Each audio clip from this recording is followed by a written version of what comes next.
எங்க பார்த்தாலும் சாமியார்கள் இப்படி மக்கள் எதை தென்னா பித்தம் தெளியும்ன்ற மாதிரி எல்லா திசைகளும் அலைக்கழிக்கப்பட்டு கொண்டிருக்கிற காலகட்டத்தில் இங்க ஒருத்தர் சிவயோகி சிவகுமார்ன்றவரை இன்றைக்கு உங்களுக்கு அறிமுகப்படுத்துகிறோம். இவர் பல நூல்களும் எழுதியுள்ளார். வழிகாட்டி, நீதான் கடவுள், துன்பம் உனக்கில்லை, யோக குடில்னு பல நூல்களை எழுதி 2006 இருந்து யோக குடில்னு ஒரு அமைப்பை நடத்திக்கிட்டு வராரு. இதன் மூலமா பல பேருக்கு நான் யாரு, கடவுள்னா முதல்ல என்ன, அதை புரிஞ்சுக்கோ அப்படின்றத மதங்களை எல்லாம் தாண்டி, மதங்கள்ன்ற ஒரு தடை சுவர்களை தாண்டி எல்லாருக்குமே கடவுள்ன்ற ஒரு புரிதல் வர்றதுக்கு ஏற்பாடு பண்ணிக்கிட்டு உபதேசம் அளித்துக்கிட்டு வர்ற ஒரு குருவை தான் இன்றைக்கு நாம சந்திக்க போறோம். இவர் பேர் தான் சிவயோகி சிவகுமார் அவர்கள். அவர்களோடு இன்றைக்கு நாம் கலந்துரையாடலாம்.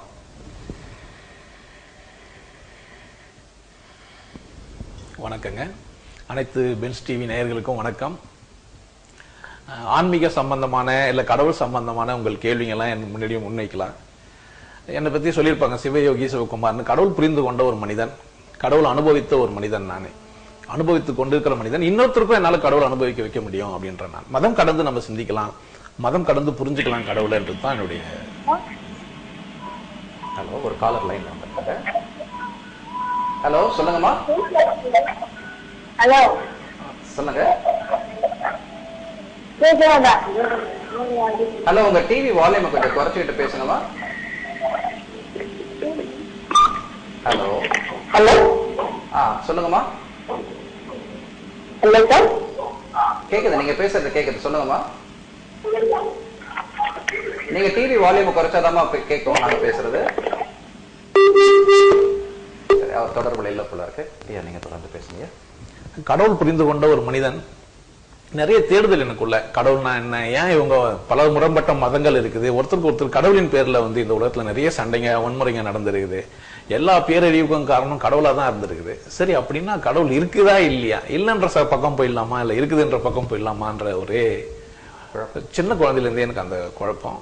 2002 17/1/2002 அடியன் கடவுளை சரியா புரிஞ்சுக்கிட்டேன்.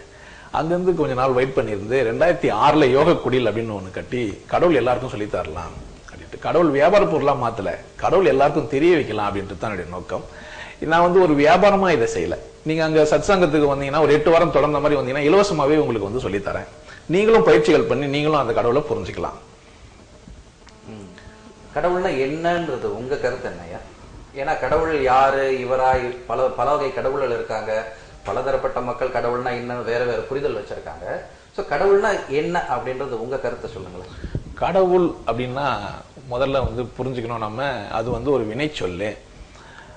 அது வினையால் ஆன ஒரு இது. தமிழ் மதம், தமிழுக்குள்ள அப்படின்னு பாத்தீங்கன்னா சைவ சித்தாந்தத்தை நீங்க தமிழ் மதமா நீங்க நினைச்சுக்கலாம், இல்ல அதை நீங்க அதோட புரிஞ்சுக்கலாம். நீங்க கடவுள் அப்படின்றவங்க.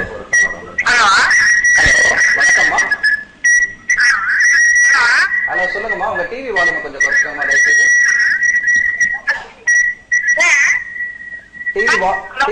டிவி வால்யூம் கொஞ்சம் குறைங்க தயவு செய்து. அது குறைக்காத வரைக்கும் நீங்க பேசுறது எங்களுக்கு ஒழுங்கா கேட்காது. ஹலோ, நீங்க பேசுங்க. சொல்லுங்க மேம். வணக்கம்.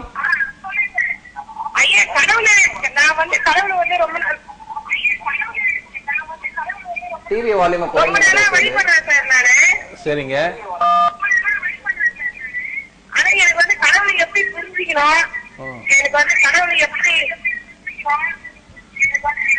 இப்ப பேசிட்டு போற வழியிலேயே உங்களுக்கு கடவுள்னா என்னன்னு சொல்லி வந்துருவோமா? நீங்க டிவி வால்யூம் குறைக்கலன்னா நாங்க பேச திருப்பி திருப்பி கேட்டுட்டு இருக்கேன். டிவி வால்யூம் தயவு செய்து குறைச்சிட்டு பேசுங்க. இப்ப சார் சொல்லுங்க. இப்ப தெளிவா இருக்கு, சொல்லுங்கம்மா. ஹலோ, நான் கடவுளை ரொம்ப நாளா கும்பிட்டு சொல்லுங்க. இப்போ நீங்க கடவுள் பத்தி எப்படி புரிஞ்சுக்கணும்னு சொல்றீங்க. அவரை முழுமையா அடையிறதுக்கு என்ன குறிக்கோள் சார்? இப்ப ஐயா பேசுறத கேட்டுட்டே இருங்க, உங்களுக்கு தெளிவு வந்துருமா. கேட்டுக்கிட்டே இருங்க. அது ஆரம்பிச்சிருக்காரு இப்பதான், கடவுள்னா என்னன்றதுதான் ஆரம்பிச்சிருக்காரு. கேட்க கேட்க உங்களுக்கு புரிதல் வந்துரும். ஓகேவா? சரிம்மா. கடவுள் அப்படின்ற ஒரு கேள்வி இருக்குதா இல்லையான்ற சந்தேகம்லாம் ஏன் எழும்பி இருக்குதுன்னு, நம்ம விஞ்ஞான வளர்ச்சி அடைய அடைய இந்த இதுங்களுக்கெல்லாம், இந்த பொருள்களுக்கெல்லாம் காரணமான ஒண்ணு எது அப்படின்றதுனால எல்லாருக்குமே ஒரு மயக்கம் இருக்கும். கடவுள் ஒண்ணு இருக்குதுன்ற ஒரு மயக்கம், இல்லைன்ற ஒரு மயக்கம், ரெண்டுமே மயக்கம் மட்டும்தான்.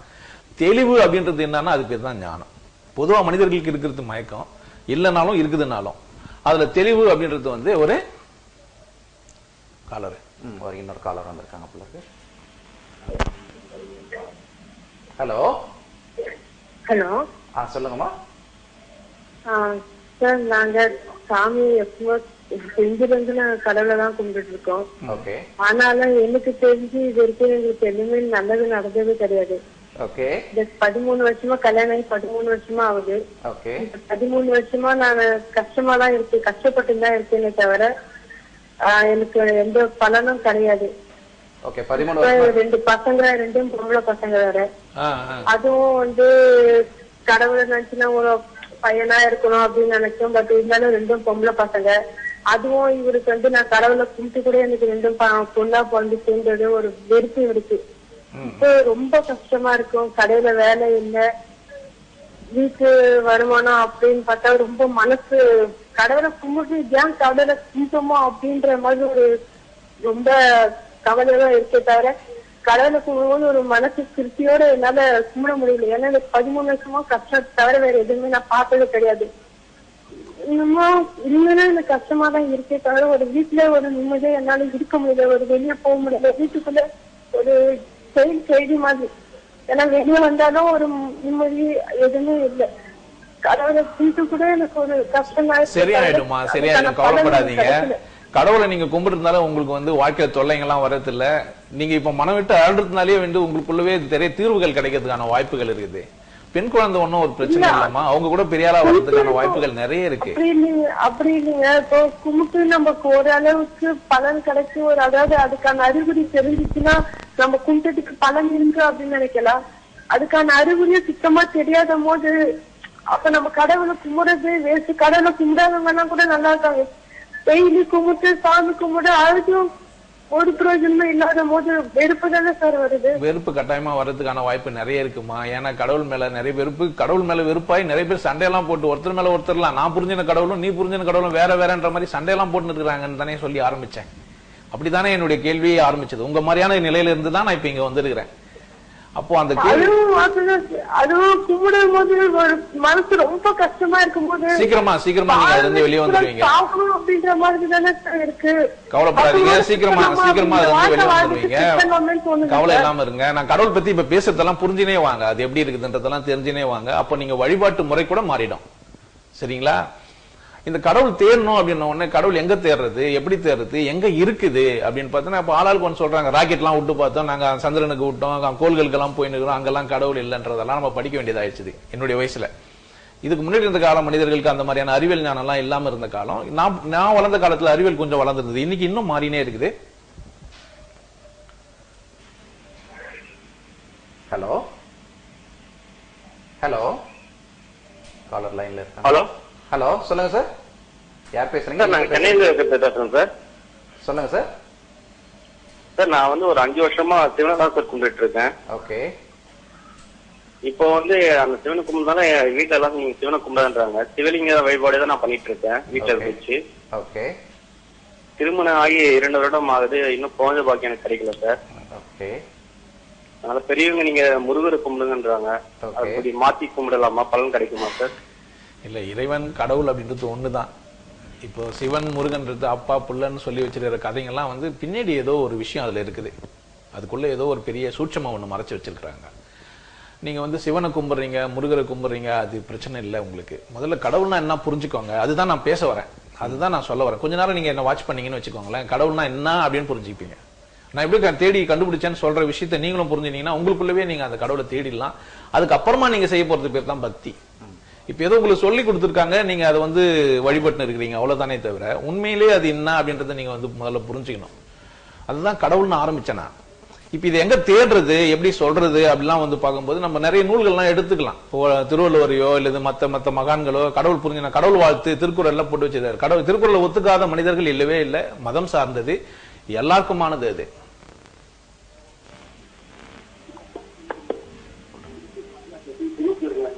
ஹலோ ஹலோ ஹலோ, யாருமா பேசுறது? உங்க பேர் என்னமா? ஹலோ ஹலோ, உங்க பேர் என்னம்மா? எங்க இருந்து பேசுறீங்க? ஹலோ, கேக்குதுங்களா நாங்க பேசுறது? என்னோட பேர் சரஸ்வதி. சரஸ்வதி, எங்க இருந்துமா பேசுறீங்க? கேக்குது சார். எங்க இருந்து பேசுறீங்க? கொரட்டூர் சார். கொளத்தூரா? ஓகே, கேளுங்கம்மா. உங்க கேள்வி என்ன? கொரட்டூர் சார். உங்க கேள்வி என்ன? என்னோட கேள்வின்னா, எங்க அக்காக்கு இன்னும் மேரேஜ் ஆகல. துர்க்கையம் செவ்வாய்க்கிழமை ஆனா பூஜை போட சொன்னாங்க. ஆனா இன்னும் அவளை 27 வருஷம் ஆகுது. ஓகே, என்ன பண்ணலாம்? அது எதனால அது மாதிரி? எந்த தெய்வத்தை கும்பிட்டா அந்த பலன் கிடைக்கும்? சரி ஐயா, கொஞ்சம் நான் பேசினே வரேன். கடவுள்னா என்னன்னு புரிஞ்சுடுவேன், தெய்வம் என்னன்னு, கடவுள்னா வேற வேற அப்படின்றதையும் சொல்ல வரேம்மா. நிச்சயமா உங்களுக்கு வந்து பிரச்சனை சால்வ் ஆயிடும், கவலைப்படாதீங்க. போட்டுட்டீங்க, நிச்சயமா நல்லது நடக்கும். தேடும்போது கடவுள் எங்க தேடுறது? அப்ப திருவள்ளுவர் திருக்குறள்ல என்ன சொல்லி வச்சிருக்காரு அப்படின்னு பார்க்கும்போது, கடவுளுக்கு டெபினிஷன் அவர் கொடுத்துருக்காரு. அகர முதல எழுத்தெல்லாம் ஆதி பகவான் முதற்றிய உலகு அப்படின்னு சொல்லிடுறாரு. அப்ப எழுத்து முதலுக்கு கடவுள் அந்த மாதிரி முதல்ல இருந்தே இருக்கிறாருன்னு சொல்லி திருக்குறள்ல அவர் சொல்லிடுறாரு.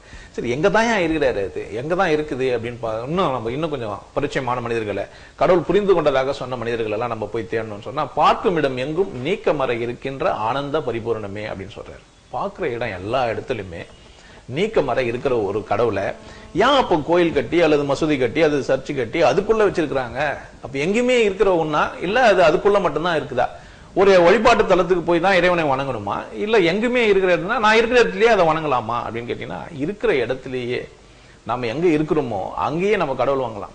நமக்கு எங்கேயோ ஒரு இடத்துல அடிபடுது பிரச்சனைனா நம்ம அங்கேயே தான் கடவுள்னு கும்பிடுவோம் தவிர அங்கிருந்து நம்ம உடனே கிளம்பி திருப்பதிக்கோ இல்லது சர்ச்சுக்கோ இல்லது மசூதிக்கோ நம்ம என்ன பண்ண மாட்டோம், போக மாட்டோம். அப்ப அங்கேயே இருக்குதுன்னா அப்ப நமக்குள்ளே இருக்குது அப்படின்னா தேடி தேடி பார்க்கும்போது கடவுள் இருக்கிற இடம் எங்க அப்படின்னு கேட்டீங்கன்னா, நமக்குள்ள ஒவ்வொரு தனி மனிதனுக்குள்ளவும் அல்லது எல்லா ஜீவர்களுக்குள்ளவும் எல்லா மெட்டீரியலுக்குள்ளவும் கூட அது இருக்குது. அவன் அன்றி ஒரு அணுவும் அசையாது அப்படின்னு சொல்லி வச்சிருப்பாங்க. அப்போ பாத்தீங்கன்னா அணுக்குள்ள கூட ஸ்பேஸ் இருக்குது. அது வந்து உள்ள அது சுத்துறதுக்கும் போறதுக்கும் வரதுக்கும் ஒரு இடைவெளி அதுக்கு தேவைப்படுது. அப்போ அப்பேற்பட்ட ஒண்ணு கடவுள் நமக்கு உள்ள இருக்குது, கடந்தோறும் அது இருக்குது. அதனாலதான் அதுக்கு பேரே கடவுள்னு வச்சுக்கிறாங்க. அப்ப நீங்க கடவுள் அப்படின்னு நீங்க நினைச்ச உடனே கடவுளை கும்பிடுற இடம் அப்படின்னு நீங்க எங்க அப்படின்னு பாத்தீங்கன்னா, நீங்க உங்களுக்குள்ளதான். உங்களுக்குள்ள நீங்க திரும்பிக்கணும். முதல்ல உங்க பிரச்சனைகள் எல்லாம் உங்களுக்குள்ள இருந்து தான் வெளியே வருது. நீங்க உங்களை சரி பண்ணிக்க எல்லாமே சரியாயிடும். சோ அப்ப உங்களுக்குள்ள கடவுள் இருக்குதுன்ற ஒரு உண்மையே உங்களுக்கு மறைக்கப்பட்டிருக்கு. ஏன்னா அவங்களுக்கு என்ன தெரியுமோ அதை தான் சொல்லி வச்சுட்டு போய்க்கிறான். வெளியே இங்க ஏதோ ஒரு பொம்மையோ ஏதோ ஒரு வழிபாட்டு முறையோ ஏதோ ஒரு நூலோ எல்லாத்தையும் சொல்லிட்டு கடவுள் பேர்ல வர செஞ்சிருவான். எதை செய்தாலும் ஒரு மனிதன் அதை கடைசியா சொல்ற இடம் எங்கன்னு கேட்டா, இது வந்து கடவுளால் தெரிவிக்கப்பட்டது, இது இறைவனால் அருளப்பட்டது, இறைவன் வந்து இறை தூதரால் இது வந்து கொடுக்கப்பட்டது அப்படின்னு சொல்லி நம்ம எல்லாருமே அதுல வந்து மாட்டி முடிக்கிறோம். இப்ப பிரச்சனை என்ன அப்படின்னு கேட்டா, கடவுள் இல்ல பிரச்சனை. கடவுளை புரிஞ்சுக்கனா சொன்ன மனிதர்கள் இருக்காங்க பாருங்க, அவங்களோட படைப்புகளை ஆளாளுக்கு படிச்சுட்டு நான் படிச்சது தான் சரி, நீ படிச்சது தான் சரி, நான் கத்துக்கிட்டதான் சரி, அவர் கத்துக்கிட்டதான் சரின்னு சொல்லி இருக்கிறோமே தவிர உண்மையிலேயே கடவுள்னா என்ன அப்படின்ற ஒரு கேள்வி மனிதர்கிட்ட இல்லவே இல்லை. அவங்களுக்குள்ளவே தெரிஞ்சுக்கிற மாதிரியவே அவங்களே புரிஞ்சுன மாதிரியவே நினைச்சுக்கிறாங்க. அப்போ ஒரு நாடகத்தன்மையோட மட்டுமே தான் அது இருக்குது. அப்ப அந்த உள்ளம் திருக்கோயில் ஊனோடம்பால் என்றது கொஞ்சம் கொஞ்சமா மறைஞ்சு வெளியே போயிட்டு பொம்மை கோயில் சிலை அப்படின்னு தனித்தனியா ஆளாளுக்கு ஒண்ணு பண்ணிட்டாங்க. இப்ப இதுல தெய்வம் என்ன கடவுள்னா ரெண்டும் வேற வேற. அது புரிஞ்சுக்கணும்னா இதுங்க எல்லாமே புரிஞ்சிடும். ஓகே, இந்த தெய்வம் கடவுள்ன்றத ஒரு சின்ன பிரேக்கு அப்புறம் பார்க்கலாமா? சரி, சின்ன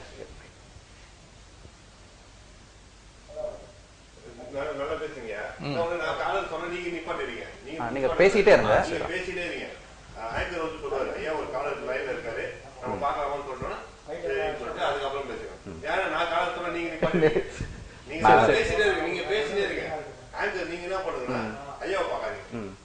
கேள்வி கேட்கும் போது மட்டும் ஐயா பாருங்க, அதுக்கப்புறம் கேமரா என்ன பாருங்க.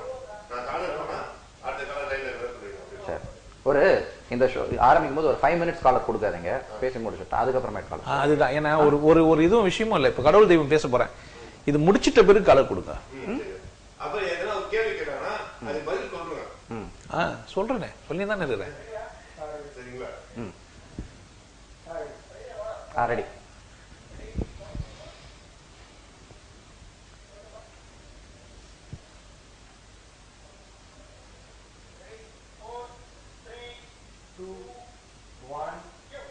ஒரு பிரேக் அப்புறம் மீண்டும் வரவேற்கிறோம் நேயர்களே. ஐயா வந்து தெய்வம் கடவுள் அப்படின்ற ஒரு வித்தியாசத்தை பத்தி உங்ககிட்ட பேசிட்டு இருந்தாரு. தொடர்ந்து பேசுவோம். இப்ப திருவள்ளுவர் பாத்தீங்கன்னா கடவுள் மறுப்பாளர்னு நிறைய பேர் அறிமுகப்படுத்தி வச்சிருப்பாங்க. ஏன் அண்ணாக்கா தெய்வத்தால் ஆகாதெனினும் முயற்சி தன்மை விருத்த கொலி தரும் அப்படின்னு சொல்லி வச்சிருப்பாங்க. அப்படின்னா நானே எதனா செய்ய முடியும், கடவுள்னு ஒண்ணு. கடவுளும் தெய்வமும் ஒண்ணு இல்லை, ரெண்டும் வேற வேற. நிறைய பேருக்கு இது புரியதே இல்லை. தெய்வம் அப்படின்னா வையத்துள் வாழ்வாங்கு வாழ்வான் வானுரையும் தெய்வத்துள் வைக்கப்படும். சிறந்த மனிதர்களை தான் நம்ம தெய்வம் சொல்றோம். சிறந்த வாழ்க்கை வாழ்ந்தவங்க, இந்த உலகத்துக்காக அல்லது மற்றவனுக்காக எல்லாருக்காகவும் தியாகசீலருங்க, இவங்களெல்லாம் நம்ம தெய்வம் சொல்லுவோம். தெய்வங்களை வரையறுத்து பார்த்தோம்னா இப்படியும் சொல்லலாம்.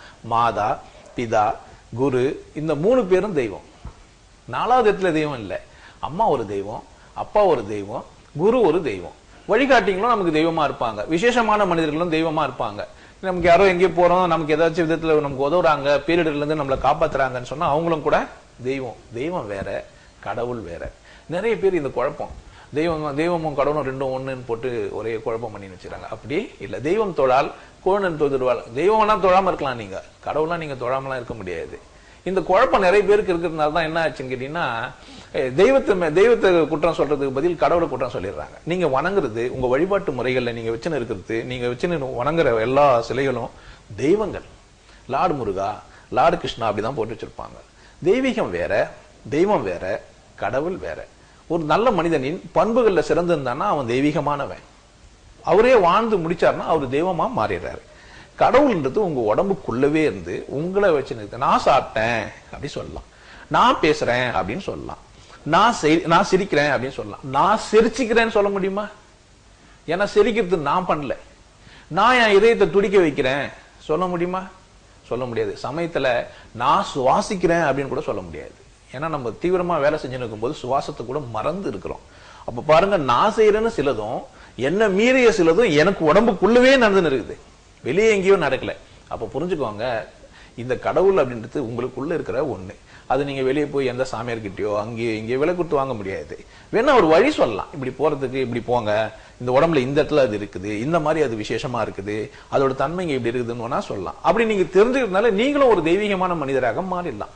இந்த உலகமே தெய்வங்களால் நிறைந்திருந்ததுன்னா, இந்த உலகமே தெய்வங்களால் நிறைஞ்சிருந்ததுன்னா நல்லா தானே இருக்கும், விசேஷமா தானே இருப்போம்.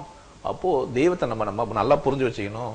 விசேஷமான மனிதர்கள்லாம் தெய்வம் சொல்றாங்க. லார்ட் மவுண்ட் பேட்டன் பிரபு, ஏன் நீங்க ஜட்ஜிங்கெல்லாம் கூட வந்து லார்டு சொல்லி பேசுவாங்க, மை லார்டு அப்படின்லாம் நீங்க கேள்விப்பட்டிருப்பீங்க. லார்டு தான் ஆங்கிலத்துல தெய்வத்துக்குரிய வார்த்தை. அப்ப நீங்க இது புரிஞ்சு வச்சுக்கோங்க, தெய்வமும் கடவுளும் வேற வேற, ரெண்டும் பிரிஞ்சுக்கோங்க. மதத்துக்குள்ள சொல்றதெல்லாம் அப்போ வந்து தெய்வமா கடவுளான்னா ரெண்டுமே சொல்றாங்க. சில இடத்துல தெய்வீகமானத மனிதர்களை சொல்றாங்க. இப்ப இயேசுநாதர் அப்படின்னா ஒரு தெய்வீகமானவர், கிருஷ்ணா அப்படின்னா ஒரு தெய்வீகமானவர், முகமது நபி அப்படின்னு சொன்னாக்கா அவர் ஒரு தெய்வீகமானவர். இவங்கெல்லாம் தெய்வீகமானவங்க. நபி சொன்ன விஷயம் அப்படின்னு பாத்தீங்கன்னா கடவுள். லா இலாஹா இல்லல்லாஹு, நிகரற்றவனாக அப்படின்னு சொல்றாரு கடவுளை. அப்போ பாத்தீங்கன்னா கடவுள் புரிந்து கொண்ட மனிதர்கள் இருந்து வந்த வார்த்தைகள்லாம் இருக்குது பாருங்க, எல்லாம் ஒன்னாதான் இருக்குது. புத்தர் சூன்யம் அப்படின்றார், வள்ளுவர் வந்து ஆதி பகவான் அப்படின்னு சொல்றாரு. அப்ப நிறைய பேர் வந்து சொல்றவங்கலாம் இல்லாத பார்க்கும் இடம் எங்கும் நீக்கம் தாய்மானவர் சொல்றாரு. இப்ப எல்லாரும் சரியா தானே சொல்லின்னு போயிருக்காங்க. அப்ப நம்ம என்ன பண்ணின்னு இருக்கிறோம் அப்படின்னு கேட்டீங்கன்னா, நாமளா ஒரு உருவத்தை ஏற்படுத்தி அதை வணங்கி அதுங்களா கூட போராடி அது கூட மன்றாடிட்டு எனக்கு வந்து நான் நினைச்சதெல்லாம் நடக்கல, நான் வேண்டுதெல்லாம் எனக்கு கிடைக்கல அப்படின்னு நீங்க நினைக்கிறீங்க. நீங்க முயற்சி செஞ்சால் வழியே எதுவுமே நடக்கிறதுக்கு இல்லை. எவ்வளவு மந்திரம் பண்ணா மாம்பழம் பழுக்கும்? பழுக்காது. அதுக்குரிய பருவம் காலம் வரும்போது தானே அது பழுத்துரும். சோ அப்ப நீங்க அந்த முயற்சிகள் எல்லாம் செய்யறதுக்கு தான் கடவுள் நமக்கு இந்த உடம்பு கொடுத்து, அறிவை கொடுத்து, புலன்கள் எல்லாம் கொடுத்து இந்த இயற்கையை நம்மள வெளிப்படுத்திடுது. நம்ம இதை மறந்த நிலையில நம்ம வந்து எதனா அப்படியே கிடைச்சிருமா, இந்த ஆள்கிட்ட போனா அப்படியே அப்படிலாம் வாழ்க்கை இல்லைங்க. அப்படி நீங்க நினைச்சிருந்தீங்கன்னா அது தவறு, அதை மாத்திக்கோங்க, தப்பு இல்லை. இப்ப கடவுள் நான் வேணும், இல்ல கடவுளை புரிஞ்சணும், இந்த உலகத்துல நான் சுபிட்சமா வாழணும், என் புரிதல் உச்சகட்டத்துல இருக்கணும் அப்படின்னு நீங்க நினைச்சீங்கன்னா உங்களுக்குள்ள இருக்கிற அந்த கடவுளை நீங்க புரிஞ்சுக்கணும். அப்பதான் நீங்க வந்து இந்த தெளிவான ஒரு முடிவுக்கு நீங்க வர முடியும். ஒரு அம்மா சொல்லியிருந்தாங்க, நான் இந்த மாதிரி 27 வருஷமா எனக்கு கல்யாணம் ஆகல, கோயிலுக்கு போறேன், துர்கை அம்மன் கோயிலுக்கெல்லாம். ஐடியா தான் அவரு சொல்றவரும் வந்து ஒரு ஐடியா பண்ணி தான் சொல்லியிருப்பாரு. கோயிலுக்கு நீங்க போறதுனால நீங்க பிரச்சனையோட இருக்கிறது 10 பேர் தெரியுதுனால சொசைட்டி ஃபார்ம் ஆகுது. ஒரு பொதுவாக ஒரு கோயில் அப்படின்னு சொன்னீங்கன்னா சமூகம் வந்து செஞ்சு வச்சிருக்கிற ஒரு அற்புதமான ஒரு அமைப்பு, முரண்படுறதுக்கு இல்லை இது. ஏன்னா நீங்க அங்க போனீங்கன்னா உங்களை சார்ந்த மனிதர்கள்லாம் வருவாங்க, உங்களுக்கு வாய்ப்புகள் கிடைக்கும். இன்னைக்கு சமூக கூடங்கள்லாம் இருக்கிற மாதிரி, கிளப்புங்கெல்லாம் இருக்கிற மாதிரி அன்னைக்கு வந்து இல்லை.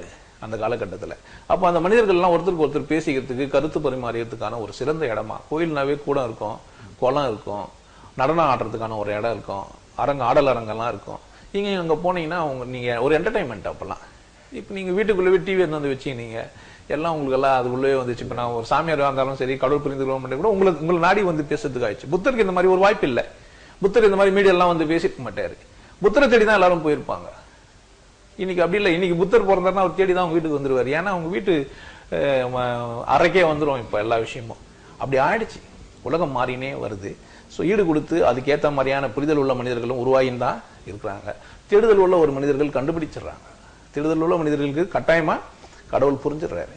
அப்போ கடவுள் புரிந்து கொள்ளாம நாம தான் பண்ணிடுறோம். அந்த பக்கம் அக்கறை இல்லாம இருக்கிறோம். வாழ்க்கையை போதுமா இருந்தா ஒரு மனிதன் பிறந்து அவன் வாடுறதுக்குள்ள அவனுக்கு தேவைகள் எல்லாம் சந்தித்து அதுக்காக போராடுறது, இதுக்கே அவனுக்கு வந்து நேரம் சரியா இருக்கு.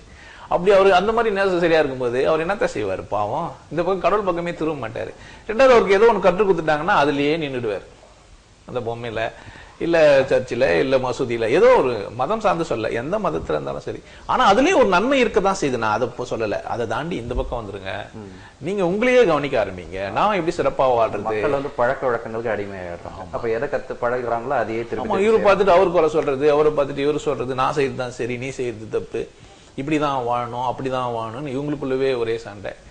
எல்லாருமே நல்லபடியா வாழணுன்றதுல எந்த மாற்று கருத்தும் இல்லை. நம்ம எல்லாருக்கும் சேர்ந்த மாதிரி ஒண்ணு நம்ம தானே உருவாக்கணும். அப்ப ஏற்கனவே ஒரு நேயர் சொன்னது, சுயமுயற்சி இருந்தாதான் அவங்க பிரச்சனைகள் தீரும். நிச்சயமா அவங்க அந்த முயற்சி பண்ணா அதுக்குதான் இது ஒரு வாய்ப்பு. இப்போ கடவுள் அவங்களுக்கு ஒரு வாய்ப்பு கொடுத்தாரு. நீ ரொம்ப காலமா என்ன வணங்கின்னு இருக்கிற, நீ ரொம்ப பிரச்சனையில இருக்கிற, நீ அழுதுன்னு இருக்கிற, என்ன வணங்குறதுனால அது ஆவறது இல்ல, கொஞ்சம் முயற்சி செய்யி அப்படின்ற. சும்மா ஒரு ஏடிஎம்ல போய் நின்னா 7000 ரூபாய் சம்பளம். நம்ம வேலை செய்ய மாட்டோம் அப்படின்னு முடிவு பண்ணிட்டேன். நான் 10வது படிச்சுட்டேன், எனக்கு இந்த வேலை வேணும், நான் டிகிரி படிச்சுட்டேன், எனக்கு அந்த வேலைன்ட்டு நம்ம இப்படிதானே நம்மளே தானே நம்ம பண்ணிக்கிறோம். நம்மளா ஒண்ணு இலக்குகளை நிர்ணயிச்சுன்னு நம்மளே தோத்து போறோம். சும்மா வாழ்ந்து பாருங்க, நிறைய வாய்ப்பு இருக்குது. வாய்ப்புகள் இல்லாம இல்லவே இல்லை இந்த உலகத்துல. எவ்வளவு வேலைங்க இருக்குது, நீங்க தேடி பாத்தீங்கன்னா இருக்கும். நான் வந்துட்டோன்றதுக்காக சொல்ல வரல. வாய்ப்புகள் அப்படின்னு பாத்தீங்கன்னா எக்கச்சக்கமான வாய்ப்புகள். நீங்க இதுலதான் இருக்கணும், வறுமையில நான் இருக்கிறேன் அப்படின்றதெல்லாம் நீங்களே உங்களை வந்து தரம் தாழ்த்திக்கிறீங்க. இது காக்கா குருவியெல்லாம் இந்த உலகத்துல வாழ முடியுது. ஒரு சில உயிரெல்லாம் இந்த உலகத்துல வாழ்ந்துன்னு இருக்குது. 5 அறிவெல்லாம் வாழ்ந்துன்னு இருக்குதுன்னும் போது நம்ம 6 அறிவு உள்ள மனிதர்கள் எப்படி வாழாம இருக்க முடியும்? ஐயா ஒரு காலர், அதை பார்த்துக்கோங்க. ஹலோ வணக்கம், சொல்லுங்க. ஹலோ சொல்லுங்க ஐயா, உங்க பேரு, எங்க இருந்து கால் பண்றீங்க? பிரபாகரன். சொல்லுங்க மிஸ்டர் பிரபாகரன். இப்போ கடவுள் நம்பிக்கை எல்லாம் எனக்குள்ள இருக்கு. Very good. ஹலோ சொல்லுங்க. கடவுள் நம்பிக்கை இருக்கு, இதை கட்டுப்படுத்த அளவுக்கு மீறி போயிடுச்சுன்றீங்களா? ஹலோ, காலர் கட் ஆயிட்டாரு. அவர் இது அளவுக்கு மீறி போகுதுன்ற மாதிரி ஏதோ சொல்ல வந்தாரு. கடவுள் நம்பிக்கை இருக்கு, அது அளவுக்கு மீறி போகுதுனால அது ஃபெனட்டிசம் அந்த மாதிரி. முதல்ல நம்பிக்கை அப்படின்றத முதல்ல நம்ம வந்து கடக்கணும். ஏதோ ஒரு பொருள் இந்த செவத்துக்கு அந்த பக்கம் ஏதோ ஒண்ணு இருக்குதுன்னு நீங்க நம்பலாம். ஆனா அது உண்மை அங்க போனாதானே தெரியும். சரி, உங்க நம்பிக்கை நீங்களா மிகப்படுத்திக்கிட்டோ அல்லது கொச்சப்படுத்திக்கிட்டோ இல்லைன்றதோ உங்க விருப்பம். அது வந்து உங்க அறிவோட சம்பந்தப்பட்ட ஒரு விஷயம். அந்த மாதிரி ஒரு அறிவு தெளிவுக்காக தான் இப்ப நம்ம வந்துருக்கிறோம். நம்ம பேசுறது எதுக்கு அப்படின்னு கேட்டீங்கன்னா, கடவுள் பத்தின ஒரு புரிதல் இருந்துச்சு அப்படின்னு சொன்னா மனிதர்களுக்குள்ள போராட்டம் இல்லை, சண்டை இல்லை, வன்முறை இல்லை, நிம்மதியா வாழ்ந்துட்டு போயிடலாம், நல்லா அழகா வாழலாம். என்னுடைய கடவுள் தான் பெருசு, உன்னுடைய கடவுள் இல்ல, எல்லாருக்கும் ஒரே கடவுள். அண்ணன் தம்பி மாமா மச்சான் ரவுடி இல்லாத ஒரு கேடி, எல்லாருக்கும் ஒரு கடவுள் தான். எந்த மாதிரியான வேலை பண்றவரா இருந்தாலும். திருப்பி அந்த காலர் வந்திருக்காருன்னு நினைக்கிறேன். ஹலோ ஹலோ ஹலோ, கேக்கல. ஹலோ சொல்லுங்க.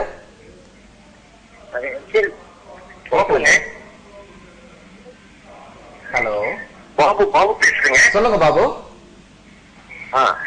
ஐயா, ஒவ்வொரு குருநாதரும் ஒரு தகவலை முன்னிறுத்தி வைக்கிறாங்க. ஆமாம். தகவல்கள்லாம் இப்போ ஒருத்தர் வந்து இப்போ நித்யானந்த சுவாமிகள் பாத்தீங்கன்னா மகாபாரதத்தை வந்து முன்னிறுத்தி அவர் சில தகவலை சொல்றாரு. ஆமாயா, நீங்க விவேகானந்தர் பாத்தீங்கன்னா பசி இல்லாம இருக்கணும், நோய் இல்லாம இருக்கணும், ஆமா, வள்ளலார் சொல்றாரு. ஆமாம்.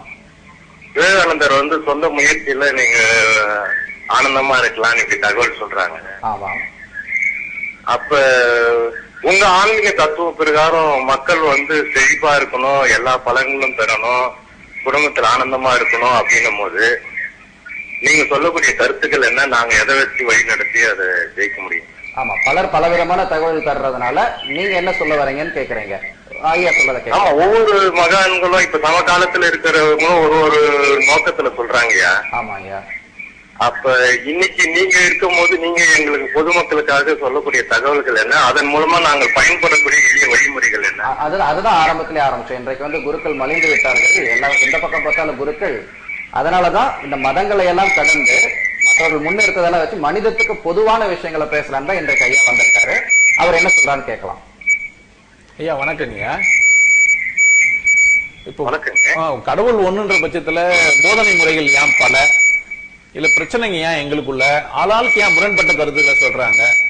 விவேகானந்தர் சொந்த முயற்சி வேணும்ன்றாரு, இன்னொரு மனிதர் வந்து அதை பண்ணாத இதை பண்ணாதன்றாரு. வாழ்க்கை முறைகளை வந்து வரையறுத்து கொடுக்கறாங்க. பொதுவா இந்த மகான்கள் அல்லது நாமளா வந்து மதிப்பிடப்பட்ட மனிதர்கள் அவங்க எல்லாம் என்ன செஞ்சு வச்சிருக்காங்கன்னா அவங்க வாழ்க்கையை அவங்க வாழ்ந்தாங்க. முதல்ல அதை நம்ம முதல்ல புரிஞ்சுக்கணும். ஒவ்வொரு தனி மனிதனும் தன் வாழ்க்கையை வாழ்றான். பிரித்தியாருக்கு அது உதவியா இருக்கிறான். குளத்துல ஒரு மீன் இருக்குதுன்னு வச்சுக்கோங்களேன், அது சாப்பிடும், அது பசிக்காக. ஆனா குளம் சுத்தமாயிடும். அதோட நோக்கம் குளத்தை சுத்தம் பண்றது இல்ல, அது சாப்பிட்டு அது வாழ்றது. எந்த மகானா இருந்தாலும் அவருடைய புரிதலுக்கு அவர் வாழ்ந்துட்டு போகிறார். அவருக்கு என்ன இந்த உலகத்துல இருந்து புரிஞ்சுதோ அந்த வாழ்க்கையை அவர் வாழ்ந்தார். அவர் வந்து நமக்கெல்லாம் வந்து அப்படின்னா கிடையாது. விவேகானந்தருக்கு அவருடைய வாழ்க்கை அவருக்கு அது என்ன புரிஞ்சதோ அதை வாழ்ந்தார். வள்ளலார் அவருடைய வாழ்க்கை அது அவருக்கு என்ன புரிஞ்சதோ அதை வாழ்ந்தார். எந்த மனிதரும் அவருடைய வாழ்க்கையை அவர் வாழ்ந்தார். இப்ப நாம எப்படி வாழலாம் அப்படின்னு பார்க்கும்போது நம்ம என்ன செய்யறோம், முன்மாதிரிகளை தேடுறோம். எது நமக்கு நல்லது, இதுதான் நமக்கு இப்ப பிரச்சனை. எந்த ஆளை நம்ம முன்மாதிரியா வச்சுக்கலாம். நம்ம எங்க பிறகுறோமோ அந்த இடத்துல இருந்து நமக்கு ஆல்ரெடி முன்மாதிரிகள் இருக்கிறாங்க. நீங்க ஏதோ ஒரு நம்ம இந்துவா பிறந்துட்டோம் அப்படின்னு சொன்னா அந்த நமக்கு இன்னும் முன்மாதிரிகள்லாம் இருக்குது. இதை இன்னைக்கு அதை செய்ய, அந்த நாளைக்கு இதை செய்ய, இந்த சாமி இப்படி கும்பிடு, அந்த சாமி அப்படி கும்பிடு, இந்த கோயிலுக்கு இப்படி போ, சனிக்கிழமை அப்படி பண்ணு. நமக்கு ஒரு முகமதுல அந்த முஸ்லீம் இனத்துல பிறந்துட்டாருன்னா அவருக்கு அப்படி. இப்ப நாம எல்லாரும் மனிதர்கள் தான், நாம எல்லாருக்கும் ஒரு கடவுள் தான் அப்படின்னு முதல்ல புரிஞ்சுக்கணும். அப்படின்னு சொன்னோம்னா எப்படி வாழலாம்ன்றத நாமளே முடிவு பண்ணிக்கலாம். நாமளே இப்போ நமக்கு ஒரு சுதந்திரம் இருக்குது. நான் வெள்ளை சட்டை போட்டுக்கலாம், கருப்பு சட்டை போட்டுக்கலாம், நீல சட்டை போட்டுக்கலாம், மஞ்சள் சட்டை போட்டுக்கலாம், ஏன் விருப்பம். இதுங்கெல்லாம் கூட நீங்க ஒருத்தரா கேட்கணுமா? இப்ப விவேகானந்தர் கிட்ட போய் கேட்டீங்கன்னா என்ன சொல்லுவாரு, மேல தலைப்பை கட்டிக்கோ அப்படி அது மாதிரியா நீங்க இருக்க முடியும்? இன்னொருத்தர் மாதிரி நம்ம இருக்கிறதுக்கு பிறக்கவே இல்லை. நம்மள மாதிரி தனியா நம்ம ஒவ்வொரு மனிதனும் தனித்தனியாக வரையறுக்கப்பட்டிருக்குது. நீங்க தேடி பாருங்க, உங்களை மாதிரி ஒருத்தரும் இல்லை அப்படின்னும் போது நீங்க ஒருத்தரையும் முன்மாதிரியா வச்சுக்க முடியாது. முதல்ல இதை புரிஞ்சுக்கணும். நம்ம என்ன பண்ணி வச்சுக்கிறோம் அப்படின்னா முன்மாதிரிகளா நம்ம யாரையா வச்சுக்கலாமான்னு தேடுறோம். அது கிடையாது. நமக்கு சாப்பாடு போடுறாருன்னா ஒருத்தர் ஹோட்டல் நடத்துறாருன்னா நம்ம சாப்பாடு அவருக்கு கொடுக்கணும், அவ்வளவுதான் ஒரு வேலை. அதை விட்டுட்டு நாம எப்படி சாப்பிடணும், ஸ்பூன்ல சாப்பிடணுமா, கையில சாப்பிடணுமா, 3 விரல்ல சாப்பிடணுமா, 2 விரல்ல சாப்பிடணுமா, சிக்கன் பீஸ் எடுத்துக்கணுமான்னு அவர் சொல்லக்கூடாது. நாம தான் எடுத்துக்கணும். அவர் ஹோட்டல்ல பரிமாறினாரா அதோட ஒரு கதை முடிஞ்சிச்சு. அவருக்கு ஒரு காலர் வந்திருக்காரு. ஹலோ ஹலோ வணக்கம்மா. ஹலோ வணக்கம். யார் பேசுறீங்க, எங்க இருந்து பேசுறீங்கம்மா? சார் நாங்க சென்னையில இருந்து பேசுறோம். சார் சொல்லுங்க, கேள்வி என்னமா? எங்க அப்பாவுக்கு வந்து எப்படி சாமி வந்து சொன்னது 2 மாசம் உங்களுக்கு டைம் சரி கிடையாது, 2 மாசத்துல உங்களுக்கு உயிருக்கு ஆபத்து இருக்கு அப்படின்னு சொல்லியிருக்காங்க. அது உண்மையா பொய்யான்றது எங்களுக்கு தெரியாது. ஏன்னா நாங்க கடவுளை தான் நாங்க நம்புறோம். ஆனா அத நினைச்சு இப்போ வீட்டுல ரொம்ப கவலைப்படுறாங்க. இன்னும் ஒரு தம்பிக்கு 28 வயசு ஆகுது, எங்க போய் பார்த்தாலும் செட் ஆக மாட்டேங்குது. என்னதான் பண்றதுன்னு தெரியல சார். அதுக்கு ஏதாவது பரிகாரம் இல்ல ஏதாவது அவங்க சொல்றதெல்லாம் உண்மையா நடக்குமா என்னன்னு தெரியல எனக்கு. உங்க அப்பாக்கு என்னமா பிரச்சனை? எங்க அப்பா ரொம்ப முக்கியம். உங்க அப்பாக்கு என்னமா பிரச்சனை? ஹெல்த் இஷ்யூவா? அப்பாவுக்கு ஒன்னும் பிரச்சனை இல்ல சார். இப்போ அப்பாவுக்கு சரியா வேலை இல்ல. ஒரு தம்பிக்கு கல்யாணம் பண்ணி வச்சாங்க. அவங்க தம்பி வீட்டுல அந்த பொண்ணு வீட்டுல இருந்து ரொம்ப பிரச்சனை பண்ணி எங்களுக்கு ஷேர் எங்களுக்கு காசு வேணும், இல்லைன்னா உங்க தம்பி வந்து என்ன சேர்த்துறீங்க அப்படி இப்படின்னு ரொம்ப போலீஸ் ஸ்டேஷன் அது இதுன்ற அளவுக்கு பிரச்சனை போயிட்டு இருக்கு. என் தம்பி அவங்க கூட வாழ மாட்டேன் அப்படின்னு சொல்லி சொன்னோம். அதை நினைச்சு பிடிக்க அதிகமா ஆரம்பிச்சிட்டாரு. அங்க உன்னத்தர் வந்து கேட்டது, உன்னத்தர் வந்து வீட்டுக்கு வந்து உங்களுக்கு அப்பாவுக்கு 2 மாசம் டைம் சரி கிடையாது, அவருக்கு உயிருக்கு ஆபத்து, என்னதான் சாமி கும்பிட்டாலும் நான் கேரண்டி கிடையாது அப்படின்ற மாதிரி சொல்லிட்டு போயிட்டாரு. அதை நினைச்சு இன்னும் அதிகமா குடிக்க ஆரம்பிச்சுட்டு எங்க வீட்டுல எல்லாருமே ரொம்ப கவலையா இருக்காங்க சார். இதுக்கு என்ன பண்றதுன்னு தெரியல. வணக்கம்மா, நான் சொல்றது கொஞ்சம் கேட்டுக்கோங்க. இந்த உலகம் வந்து அடுத்தவங்களுடைய பிரச்சனையே தனக்கு வருமானமா மாத்திக்கிறதுக்கு முயற்சி செஞ்சுருக்காங்க. இது வந்து நீங்க முதல்ல புரிஞ்சுக்கணும். யாரோ ஒருத்தர் பாதிக்கப்பட்டார்னா அதை இவர் வருமானமா மாத்திக்கிறது எப்படின்னு ஆராய்ச்சி பண்றாரு. பொதுவா எந்த மனிதர்களும் என்ன செஞ்சுன்னு இருக்கிறாங்க, இந்த உலகத்துல என்ன நடந்துக்குது அப்படின்னு பாத்தீங்கன்னா, அடுத்தனுடைய துன்பத்தை, அடுத்தனுடைய வலியை, அடுத்தனுடைய கஷ்டத்தை எல்லாம் பணமா மாத்திக்கணும். நீங்க சும்மா போயிட்டு யாருக்கிட்டே போய் நின்றுட்டீங்கன்னு வச்சுங்களேன், உங்களுக்கு 2 மாசத்துல அது வரப்போகுது, நீங்க பரிகாரம் பண்ணுங்க, அதை செய்யுங்க. நீங்க ரோட்லயே பார்க்கலாம், ஒரு ஜோசியம் பார்த்தனோ இல்லது கிளி ஜோசியம் பாக்குறேன் அப்படின்னு வருவாரு. கொஞ்சம் நீங்க நிறைய கேள்வி கேட்கறவரை ஆயிட்டீங்கன்னு வச்சுக்கோங்களேன், உங்களுக்கு இந்த பரிகாரம் பண்ணா சரியாயிடும், நீங்க 3000 ரூபாய் கொடு, 2000 ரூபாய், நீங்க சாதாரணமா ஒரு 50 ரூபாய், 10 ரூபாய், 5 ரூபாய் கொடுத்து நீங்க பார்த்து பேசிட்டு அதுலயே நீங்க ஒரு மாதிரி பேசுறீங்களா இருந்தா, இது தேராத கிருஷ்ணன் அவரே முடிவு பண்ணிடுவார். முதல்ல இந்த பிரச்சனைகள் இருந்துக்கலாம் நீங்க வெளியே வரணும் அப்படின்னா, நீங்க முதல்ல இந்த மாதிரியான தேவையற்றதெல்லாம் நம்புறதை விட்டுருங்க. அப்படி இல்லை, அப்படிலாம் ஒருத்தரால எல்லாத்தையும் முன்னாடியே சொல்லிட முடியும்னு சொன்னா ஏன் வாழணும்? எல்லாத்தையும் முதல்ல தெரிஞ்ச வேண்டியதானே. சொல்றவர் அந்த மாதிரி வாழ்ந்துனுக்கிறாரா பாருங்க, அவருக்கு எல்லாம் தெரியும்னா அவர் ஏன் இதெல்லாம் பண்ணினுக்கிறாரு? அப்படி ஒண்ணும் இல்லை. எல்லாத்தையும் முன்னாடியே சொல்லிட முடியும்னா கடவுள் நமக்கு அப்படி செய்யல. அடுத்தடுத்த விஷயத்த நமக்கு ரகசியமா தான் வச்சிருக்குது. அப்பதான் அது அற்புதமாகவும் இருக்குது. நாம எப்படி வளர போறோம், நாம எப்படி வாழ போறோம்ன்றதெல்லாம் யாரும் நமக்கு என்ன பண்ணல, முன்னாடியெல்லாம் வைக்கல. ஓரளவுக்கு ப்ரிடிக்ட் பண்ணலாம், ஜாதகம் அதெல்லாம் வச்சு ஓரளவுக்கு ப்ரிடிக்ட் பண்ணலாம். அவனுக்குன்னு முடிவாவே நீங்களாவே நம்பி இல்லாத ஒரு பிரச்சனை நீங்களாவே எடுத்துன்னு வந்துடாதீங்க.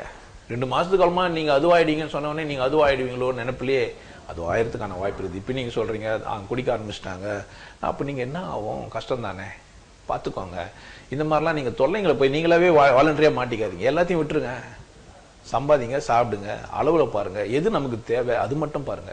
தேவையில்லாத அடுத்தவங்களை பார்த்து நீங்க எந்த முடிவும் எடுத்துக்காதீங்க. அவங்க வீட்டுல எதனா இருந்துன்னு போட்டோம், நமக்கு என்ன தேவையோ அது சரியா, அதுக்கு எப்படி நம்ம உழைக்கலாம், அப்படி கொஞ்சம் கொஞ்சமா வளரலாம், பிரச்சனையே இல்லை. நீங்க நிம்மதியாகவும் அழகாவும் வாழ முடியும். நான் சொல்றதுல எந்த குருவியும் இன்னொரு குருவியை பார்த்து வாழ்றது இல்லை. அது கூட நல்லா கட்டிச்சு நம்மளும் அப்படி கட்டணும்னு நினைக்கிறதே இல்லை. மனிதன் தான் அவனுக்கு 7 ஃப்ளோர் இருக்குது, அவனுக்கு 8 ஃப்ளோர் இருக்குது, அவனுக்கு 4 ரூம் இருக்குதுன்னு நினைச்சு இவனும் அந்த மாதிரி பண்ணின்னு இருக்கிறான். நம்முடைய 6வது அறிவை நம்ம நிறைய மட்டமானதா மாத்துறதுனால தான் இந்த பிரச்சனை எல்லாம்.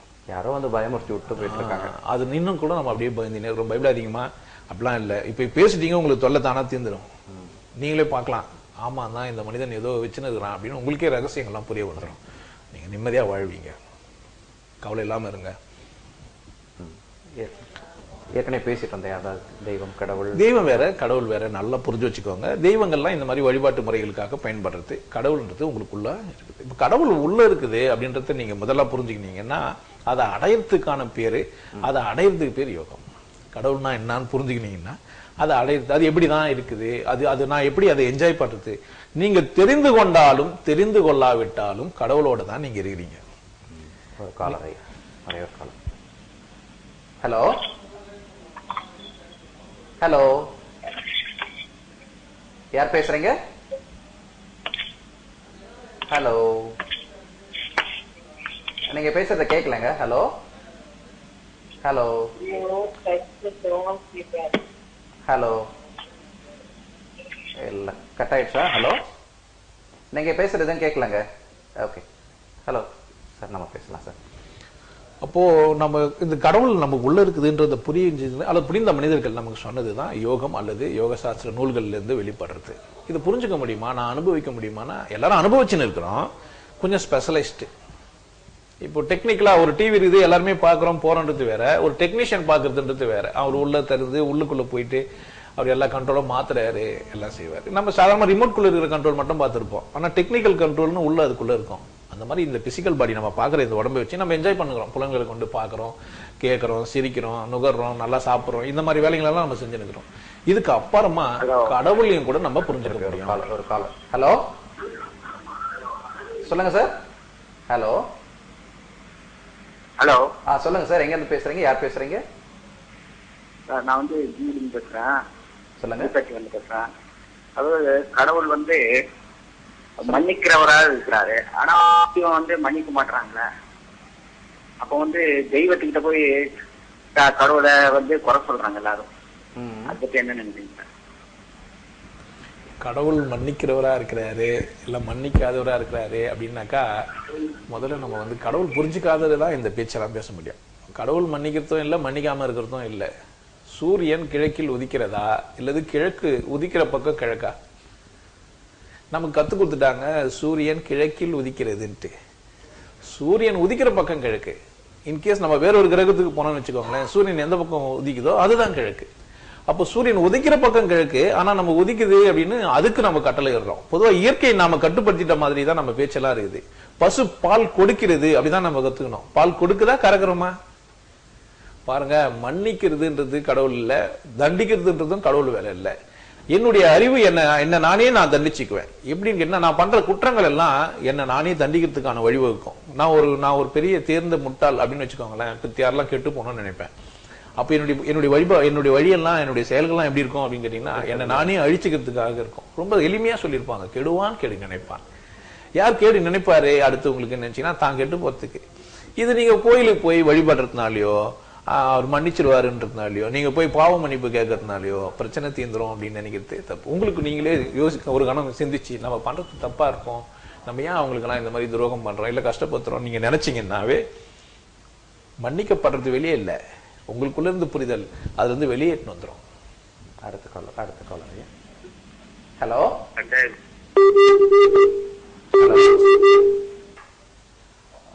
நம்ம வரதுக்குள்ளார கால் கட் ஆயிடுச்சு. அப்ப அந்த மன்னித்தல் பண்புன்றது நம்மளா சொல்லி இது கடவுள் வந்து வீரியமானவரு, பெரிய காற்று விடுவாரு, அலையை எழுப்புவாரு, அப்படிலாம் கடவுள் பண்றது இல்லை. இயற்கையின் சீற்றம், அதோட சுயற்சி மழை அப்படிதான் அது பண்ணி வச்சிருக்குது. புரிஞ்சுக்கணும்னா காலங்களெல்லாம் நம்ம புறவங்கெல்லாம் பிரிச்சு வச்சுக்கிறோம். மழைக்காலம், இது வெயில் காலம் அப்படின்றதுலாம், இது இளவேநீர் காலம், இப்போ இலை உதிரும், இப்போ இலை துளுக்கும் அப்படின்றதெல்லாம் மாதிரியே நம்ம ஆராய்ச்சி பண்ணே வந்தோம்னு வச்சுக்கோங்களேன். உலகத்தோட ஹிஸ்டரி எல்லாம் எடுத்து பார்த்தோம்னா எப்பப்ப என்ன நடக்குன்றதெல்லாம் நம்மளால பேரிடர்கள்லாம் புரிஞ்சுக்க முடியும். புரிஞ்சுக்கணும்னா நம்ம வந்து நிறுத்திடலாம்.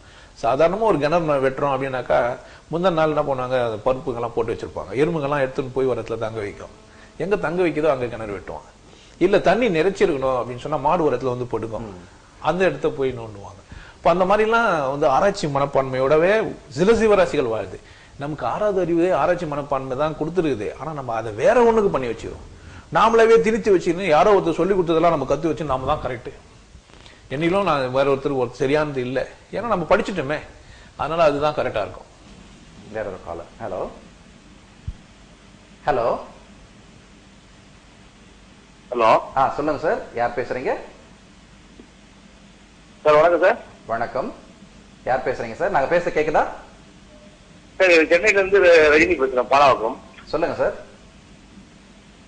அப்பா வந்து தவறிட்டாரு, ஒரு 25 நாள் ஆகுது.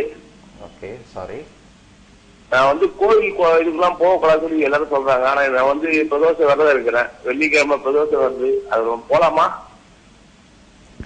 பிரதோஷம் நீங்க போறது வந்து உங்க வழிபாட்டு முறையில நீங்க பக்தியா இருக்கிறதுல வந்து எந்த குறையும் இல்லை. ஆமா, இது வந்து வீட்டுல வந்து ஒரு தப்பு நடந்துச்சு, ஒரு விஷயத்துக்கு வந்து நீங்க துக்கம் காக்கணும், நீங்க வேற எந்த விஷயத்திலயும் சேர்ந்து கூடாதுன்றத வந்து சடங்கா மாத்தி வச்சிருக்காங்க. உண்மையிலேயே வாழ்ந்த மனிதனுக்கு கட்டாயம் துக்கம் இருக்கும். இப்ப நீங்க புரிஞ்சுனீங்க, அப்பா வந்து தழுவிட்டாரு, 21 நாள் ஆச்சுன்னா நீங்க வாழ்க்கையை புரிஞ்சுனீங்க, எல்லாரும் ஒரு நாளுக்கு வந்து மரணத்தை சந்திப்பாங்க, அப்பாவும் அதை சந்திச்சுட்டாங்க அப்படின்ட்டு உங்களுக்கு தெளிவு ஏற்பட்டுச்சு. காலம் மாறதுனால பழைய மனிதர்களுக்கு அந்த மாதிரி தெளிவு ஏற்படாது, குழப்பமாவே இருப்பாங்க. அதனால அவங்களுக்கு தவிர்க்கிறதுக்காக அன்னைக்கு சொன்ன சடங்கு அதெல்லாம். நீங்க அந்த திதி கொடுக்காம இல்ல 16 நாளுக்கு துக்கம் பார்க்காம அப்படிலாம் இருங்க அப்படின்னு சொல்லியிருப்பாங்க. 16 நாள்ன்றது வந்து கூட அது துக்க சோறுலாம் போட்டு அதை வந்து முடிவு கொண்டு வந்துருவாங்க. துக்கத்தையும் ஒரு கொண்டாட்டமா மாத்தி கடைசி நாள் எல்லாரையும் கூப்பிட்டு வச்சு காரியம் அப்படின்ற ஒரு பேர்ல வைகுண்ட பதவி இருந்தாரு அது இதுன்னு சொல்லி ஏதோ பண்ணி முடிச்சிருவாங்க. 21 நாள் போது 16 நாள் முடிஞ்சிருச்சு. நீங்க பிரதோஷ விரதம் இருப்பீங்க, நீங்க வாழ்நாள் முழுசும் இது வரைக்கும் பண்ணின்னு வரீங்கன்னா பண்ணின்னு வரலாம்.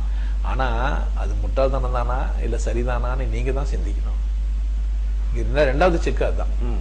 நீங்க முதல்ல செஞ்சது பக்தி உள்ள ஒரு மனிதனை வந்து பக்தியை எடுத்துடக்கூடாது, பக்தி இருக்கட்டும், பட் நம்ம பண்ற பக்தி சரிதானா? பிரதோஷத்துக்கு இருக்கிறதுக்காக வேண்டி மற்றதெல்லாம் விட்டுலாமா? நீங்க பாத்துக்கோங்க, இது கொஞ்சம் ஆராய்ச்சி பண்ணுங்க. நான் சொல்றத கொஞ்சம் ஏத்துக்கோங்க. நீங்க போறது ஒன்றும் தப்பு இல்லை, போவானா நான் சொல்ல, ஆனா ஆராய்ச்சி பண்ணுங்கன்னு சொல்றேன். ஐயா, இந்த மாதிரி பல வகையான கேள்விகள் மக்கள் மனசுல இருக்கு. இதெல்லாம் தெளிவு பண்றதுக்கு நீங்க உங்க யோக கூடல்ல நிச்சயமா நாங்க வந்து என்ன செய்யறோம்னா ஆனந்த வாழ்வுன்னு ஒரு கோர்ஸ் நடத்துறோம்.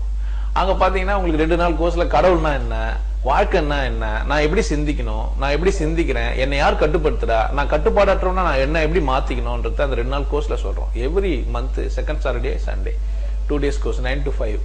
அதுல உங்களுக்கு எல்லாமே சொல்லிடும். இந்த பிரபஞ்ச ஹிஸ்டரி பெருவெடிப்புல இருந்து வந்ததுன்னு ஒருத்தர் சொல்றாரு, பிக் பேங் தியரி அப்படின்னு பேசுறாங்க, ஒரு அணு சிதைச்சு அணுக்குள்ள இருந்து நாங்க வந்து காட் பார்ட்டிகள் கண்டுபிடிச்சோம்னு சொல்றாங்க. ஒரு காலர். ஐயா ஹலோ. ஐயா வணக்கம். ஹலோ. சொல்லுங்க சார். ஐயா நான் ஸ்ரீநகர்ல இருந்து பேசுறேன். சொல்லுங்க, உங்க பேரு? ஹலோ, உங்க பேருங்க? ஆமா கேக்குதுங்களா? கேக்குது, நீங்க பேசுறது கேக்குது. உங்க பேர் சொல்லல இன்னும். தீநகர்ல இருந்து பேசுறீங்க? பேரு ரகு சார். சொல்லுங்க. ஆமா. உங்க கேள்வி என்னையா? அதாவது தெய்வத்தை நம்ப கூடாதுன்னு சொல்றீங்க. சொல்லுங்க, நீங்க கேள்வி முடிங்க, அதுக்கப்புறம் தெய்வத்தை நம்ப கூடாதுன்னு சொன்னமா இல்லையான்னு சொல்றோம். உங்க மனசையே நீங்க தெய்வமாக்கணும்னு சொல்றீங்க. சொல்லுங்க. அப்படி சொல்லும் போது கேக்குதுங்களா சார்? கேக்குது. தெய்வத்தை நம்ப கூடாதுன்னு சொல்றீங்கன்னு ஆரம்பிச்சிருக்கீங்க, சொல்லுங்க. ஹலோ. ஆனா வந்து எங்க வீட்டுல இருக்கிறவங்க குரு சொல்றதும் மாதிரி தெய்வம் 17 வருஷமா அந்த நாவலுக்கு போடுவாங்கல்ல. ஆமா. நாவலுக்கு ஸ்கூலும் போடுவாங்க. அது போட்டுட்டு இதெல்லாம் பண்ணுவாங்க, வரவங்களுக்கு எல்லாம் நல்லதெல்லாம் செய்வாங்க. அப்படியே இருந்து நான் தெய்வத்தையே நம்பி நம்பி நம்பி நம்பி வாழ்ந்ததுல அர்த்தம் இல்லாத போயிடுச்சு.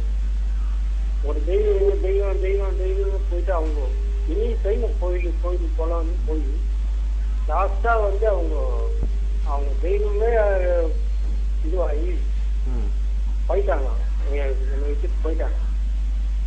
இப்படி தெய்வம் தெய்வம் நம்பினு போனவங்க நான் 2வது தெய்வத்தை நான் வணங்கக்கூடாதா எனக்கு ஒண்ணும் புரியல. அதான் என்ன இந்த மாதிரி ஒண்ணுமே புரியல. ஐயா சொல்லுங்க, உங்க கேள்வியை முடிச்சிருங்க, அதுக்கப்புறம் நம்ம பேசலாம். இல்லைங்கய்யா, இப்போ நீங்க மாவிளக்கு போட்டுருக்குறாங்க, நம்பிக்கை வானான்லாம் நான் சொல்ல, போதுமானது இல்லைன்னு நான் சொல்றேன். நம்புறது உங்களுக்கு போதுமானது இல்லை. நீங்க அளவா வந்து நம்புறதுனால வந்து வெற்றி பெற்றவங்களா ஆயிடுவீங்களா? உங்க நம்பிக்கை உங்களுக்கு உண்மையான, நீங்க காலத்துக்கும் நம்பி நிற்கலாம். எப்போ மேலேருந்து ஒருத்தர் வருவாரு, என்ன ஆசீர்வதிச்சிருவாரு, எனக்கு எல்லா வேலையும் செஞ்சிருவாரு, நீங்க நம்புறதுன்றதுன்னா அது உங்க நம்பிக்கை. நீ கடைசி வரைக்கும் நீங்க நம்பிக்கினே இருக்கலாம், ஒன்றும் அதனால ஒன்றும் ஆக போறது இல்லை. ஒரு காலம் உங்களுக்கு அந்த மாதிரி எதனா நடக்கிறதுக்கான வாய்ப்பும் இருக்கும். யாரோ உங்களுக்கு உதவுவாங்க, நம்ம நம்பின இந்த மனிதர் இவர் மூலியமா தான் நமக்கு வந்து கடவுள் வேலை செஞ்சாரு அப்படின்னு நீங்க நம்பிக்கலாம். உங்க நம்பிக்கை வலுவுற்ற மாதிரியான விஷயமும் நடக்கலாம், இல்ல உங்க நம்பிக்கை தளத்திரமான விஷயமும் கூட நடக்கலாம். நம்புறதுன்றது உங்க மனநிலை பொறுத்த விஷயம். புரிந்து கொள்ளுதல்ன்றது இதுக்கு அடுத்த கட்டம். இங்க இந்த பூமியில நம்ம இங்க வந்துட்டோம், நம்ம வாழ்ந்து இருக்கிறோம், நாம என்ன செய்யணும், எப்படி வாழணும்ன்றது புரிந்து கொள்ளுதல் அப்படின்னு ஒண்ணு இருக்குது பாத்தீங்களா? அந்த புரிந்து உணர்வுக்கு நம்பிக்கை போதுமானது இல்லைன்னு நான் சொல்றேன். அவ்வளவுதான். நீங்க நம்பவானான்னு நான் சொல்ல, எல்லாத்தையும் நம்பினே. ஏன்னா சில விஷயங்கள் எல்லாம் வந்து நம்பிக்கை உங்களுக்கு வந்து அடித்தரம். அடுத்த செயல் செய்யறதுக்கு நம்பணும். நாளைக்கு நம்ம இருப்போம் நம்பணும்னா தான் இன்னைக்கு போய் பேங்க்ல காசை போடுவோம், இல்லைன்னா எப்படி போடுவோம்? நாளைக்கு இருக்க மாட்டோம்னு நமக்கு தெரியாது, இருப்போம்னு தெரியாதுன்ற நிலையில நீங்க இருந்தீங்கன்னா நம்பிக்கை. சரி, இப்ப நம்ம சாப்பிட வேண்டியதெல்லாம் சாப்பிட்டு மிச்சருதுன்னு போடுறது எப்படி இருக்குது? நாளைக்கு இருப்போம், இன்னைக்கு சாப்பிடுவானா அப்படின்னு எடுத்து போய் போடுறது எப்படி இருக்குதுன்னு பாருங்களேன். அவ்வளவுதான். அப்போ நம்பிக்கை இருக்கட்டும், அது வந்து அளவுல இருக்கணும். நீங்க எல்லை மீறி போய் நம்பிக்கைக்காக உங்க வாழ்க்கையை எழுந்துடாதீங்க. ஒட்டுமொத்த வாழ்க்கை அதுதான் நம்ம சொல்ல வரோம். நம்பவே வானா அப்படின்னு சொல்ல வரல, நம்பிக்கை போதுமானது இல்லை, அதுதான் நம்மளுடைய பேச்சு. ஐயா, மேற்கொண்டு நேயர்களுக்கு வந்து ஐயா பேசுறது, ஐயா கூட பேசணும், இல்ல இன்னும் மேலும் தகவல் தெரிஞ்சுக்கணும், நீங்க கேட்ட கேள்விக்கு சரியான விடை கிடைக்கவில்லை, முழுமையான விடை கிடைக்கலன்னு நினைச்சீங்கன்னா உங்க டிவி ஸ்கிரீன்ல கீழே வந்து ஐயாவோட நம்பர் போயிட்டு இருக்கு. அந்த நம்பரை பார்த்து நீங்க அந்த நம்பரோட தொடர்பு கொண்டு உங்கள் ஐயங்கள் எல்லாம் தீர்த்துக் கொள்ளலாம். சரி ஐயா? இந்த 2 நாள் கோர்ஸ் இருக்குது பாருங்க, அதுல வந்து எல்லாமே கவர் ஆகும். முதல்ல கடவுள்னா என்ன அப்படின்னு சொல்லுவோம், 2வது வாழ்க்கைனா என்ன, துன்பம் ஏன் வருது அப்படின்னு சொல்லுவோம். இன்னொரு காலர் ஐயா. ஹலோ. ஹலோ, வணக்கம்மா. எங்க இருந்து பேசிருக்காங்களா? அவங்ககிட்ட பேசணும். சொல்லுங்கம்மா, உங்க பேர் என்ன? எங்க இருந்து பேசுறீங்கம்மா? தாராளமா உங்க கேள்வி தாராளமா ஐயா கிட்ட கேளுங்க. ஹலோ. இல்ல அந்த செய்வனை பத்தி கேட்கலாம். கேளுங்க. ஆமா, இங்க வந்து சில பேர் செய்வனை வச்சு ஊர் முழுக்க தேவையில்லாம எல்லாம் டார்ச்சர் பண்றாங்க. அதெல்லாம் உண்மைன்னு நம்பி பேசுறாங்க. சரி. அது நல்லா இருந்த குடும்பத்துல வந்து அரவாணி அப்படிலாம் சொல்லிங்க ஊர் முழுக்க இது பண்ணி வச்சு எல்லாருமே நம்ப ஆரம்பிச்சுட்டாங்க. இந்த மாதிரி எல்லாம் பண்றவங்களுக்கு என்னங்க பண்றது? எல்லாருமே உண்மை நம்பி நல்லா இருக்கிறவங்கள போய் அரவாணி எல்லாம் சொல்றாங்க. எனக்கு 2 பசங்க எல்லாம் இருக்காங்க, அரவாணின்னு சொல்லி வீடு காலி பண்றதுக்காக இந்த மாதிரி எல்லாம் பண்ணாங்க. வாடகை வீட்டுல இருந்து ரொம்ப டார்ச்சர் பண்றாங்க. இந்த மனிதன் 6வது அறிவு வச்சு என்னன்னா அசிங்கம் பண்ண முடியுமோ அத்தனையும் பண்ணி நிக்கிறான் இன்ன வரைக்கும். அதுல ஒண்ணும் ரொம்ப ஒரு வருஷம் ரொம்ப டார்ச்சர் தாங்க முடியல. அதான் நீங்க தெய்வீக பயணம் இருக்கீங்களா, இதெல்லாம் உண்மையா என்னன்னு நான் கேக்குறேங்க. இதெல்லாம் உண்மை இல்லைங்க. நீங்க நம்ம தான் வந்து எல்லாத்தையும் போராட வேண்டியதா இருக்குது. எல்லாத்தையும் எதிர்த்து போராட வேண்டிய மனிதனுடைய சுபாவம் கூட அது. நீங்க நல்லதுன்னு நினைச்சுக்கோங்களேன். எவ்வளவு அடி வாங்குறீங்களோ அவ்வளவு பலசாலியா நீங்க மாறிடலாம். கொட்டுறவங்க வந்து பலத்தை பொதிக்கிறாங்க அப்படின்னு புரிஞ்சுக்கிட்டீங்கன்னு வச்சுங்களேன், நீங்க அதை விட பெருசா வரலாம். வாடகை வீட்டுல இருக்கிறதுனால தொல்லை.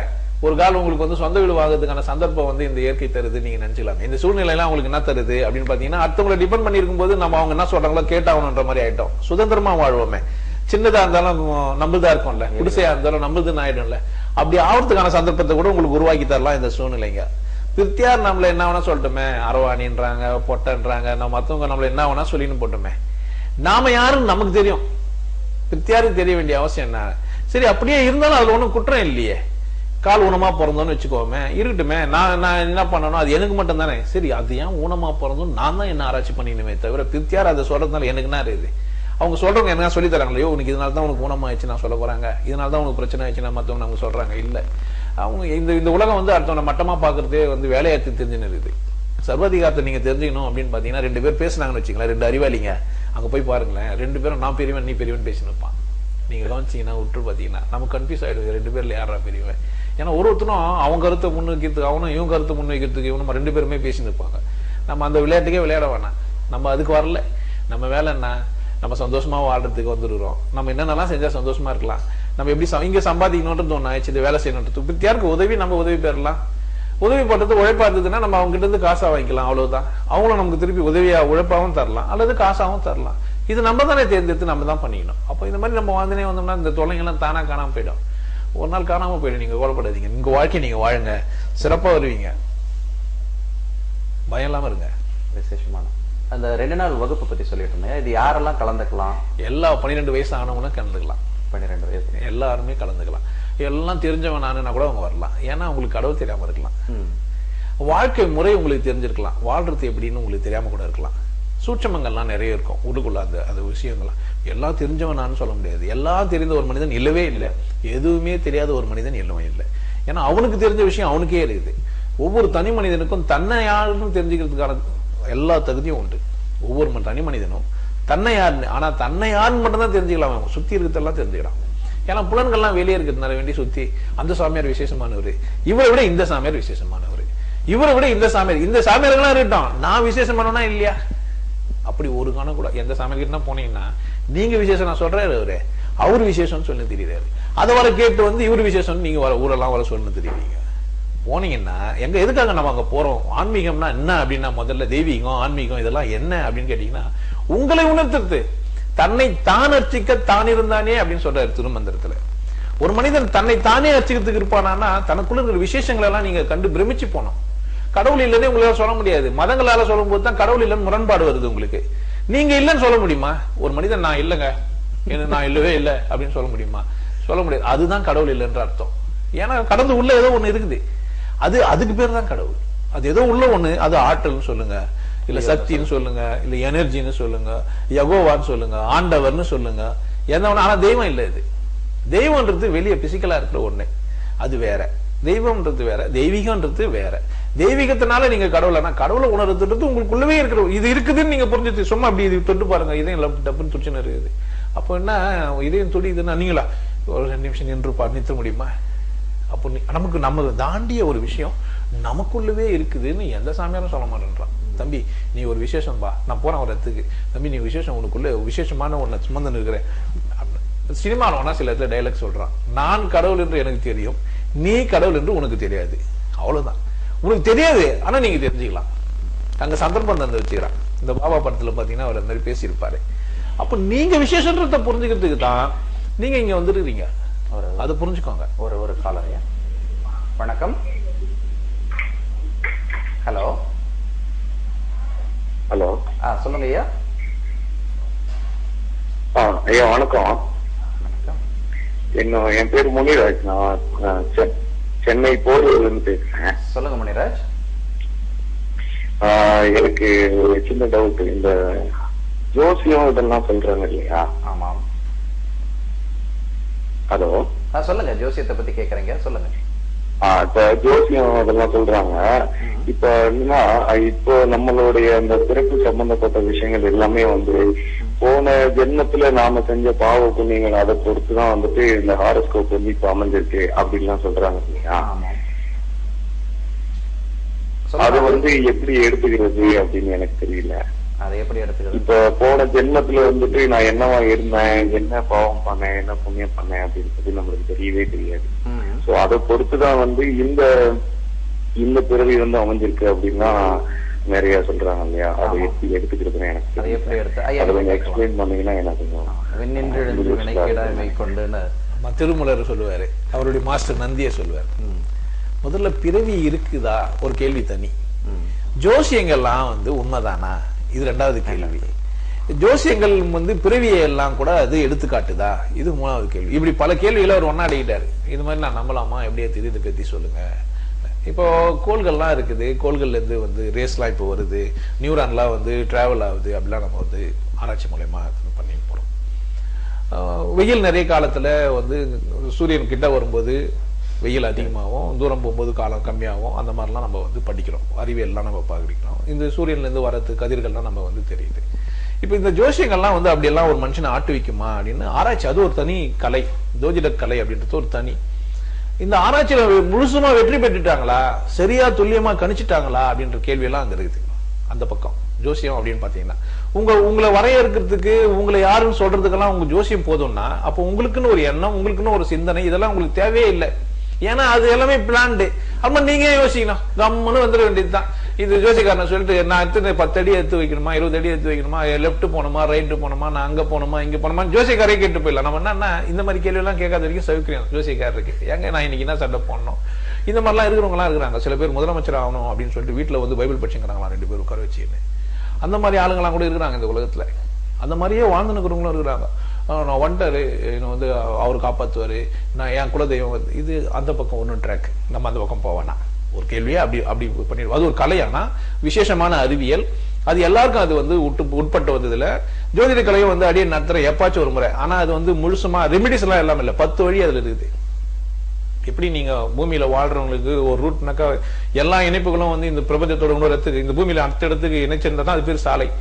ஒரு வந்து டெட் எண்டா இருக்கும். ஜோசியத்துல டெட் எண்டே கிடையாது. சோ அப்ப 10 வழி இருக்குது. அதுல உங்களுக்கு ஜோசியக்காரர் வந்து 10 வழி சொல்ல தெரியாம இருக்கலாம், ரெமிடிஸ் இல்லாம தான் இருக்குது. சும்மா அந்த கோயிலுக்கு போய் இந்த கோயில் அது அவங்க தனியா அது ஒரு ட்ராக் பண்ணி போட்டோம், அது விட்டுருவோம். பிறவி இருக்குதா இந்த ஒரு கேள்வியை நம்ம எடுத்துக்கலாம். இது ஒரு அற்புதமான கேள்வி. ஏன்னா நான் மனிதனாக இருக்கிறேன், எனக்கு பிறவி இருக்குதா, நான் போன ஜென்மத்துல துன்பம் தப்பு செஞ்சதுக்கு எனக்கு இந்த ஜென்மத்துல எனக்கு தண்டனை உண்டானா நிச்சயமா பிறவி இருக்குது. அதை நீங்க புரிஞ்சுக்கணும். இது போதுமானதானா பாருங்க, பிறவி இருக்குதானா போதுமானது இல்லைன்னா கேள்வியா இருக்குங்க. மேற்கொண்டு இதை பத்தி தகவல் தெரிஞ்சுக்கிறதுக்கு ஐயாவோட நம்பர் வந்து உங்க ஸ்கிரீன்ல கீழே இருக்கு, அதுல பாருங்க. அடுத்த காலர். ஹலோ ஹலோ, வணக்கம்மா. ஹலோ, நான் பரிமளா பேசுறேன் தாம்பரத்துல இருந்து. சொல்லுங்க பரிமளாமா. நான் வந்து எனக்கு ரொம்ப தெய்வீகம் இது இருக்கு. நீங்க சொல்ற மாதிரி அந்த நம்பிக்கையும் இருக்கணும், நம்ம முயற்சி செய்யணும், அது ஈக்குவலா வரணும்ன்றது நீங்க சொல்றது எனக்கு புரியுது. ஆனாலும் நான் வந்து ஒரு 30 வருஷமா அந்த ஒரு 30 வருஷமா நான் வந்து எனக்கு ஒரு வீடு கேஸ்னால நான் வந்து அதுக்கு எனக்கு ஸ்டெப்பு எடுத்து போயும் கிட்ட போய் முடிய மாட்டேங்குது.